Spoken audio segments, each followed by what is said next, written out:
Founding father without a father, got a lot farther by working a lot harder, by being a lot smarter. Did any of you catch Hamilton on Disney, its streaming service? Well, apparently millions did. And for those who couldn't afford to ever see the show, believe me, ticket prices were going through the roof and looked that way for years. It was a great way to democratize the process and see what all the fuss was about.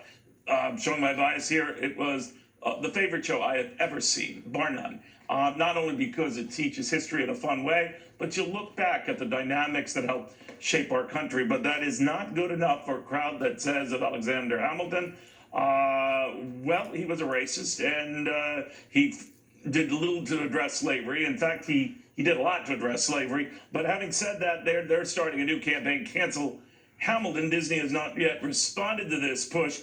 Jeffrey Engel joins us, SUU's Center for Presidential History.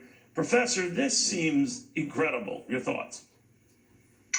You know, I actually enjoyed the Hamilton broadcast this weekend myself. And I think as a historian, it's important to obviously recognize that people exist within the time and period of their own lives. But I have a general rule of thumb when it comes to whether or not to cancel something or reject something or tear down a statue or change a monument.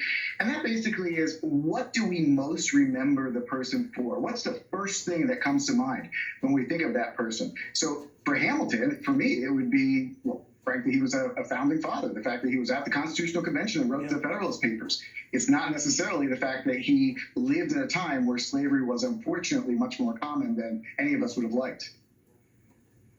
You know, what would you think, Professor, if Disney caved to this pressure? Just take the thing off.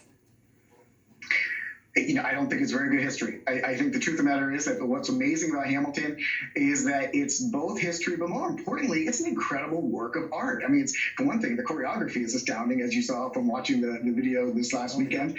You know, it is something which really, I think, shows how the American story can be brought into anyone's lives, into anyone's spheres. I mean, the people joked when they first heard that there was going to be a rap musical about Hamilton. And ultimately, they came to understand that this is the way America functions, to bring everyone into the narrative in their own way with their own perspective.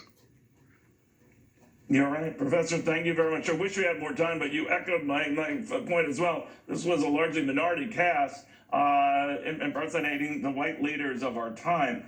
Don't you want to say that for kids?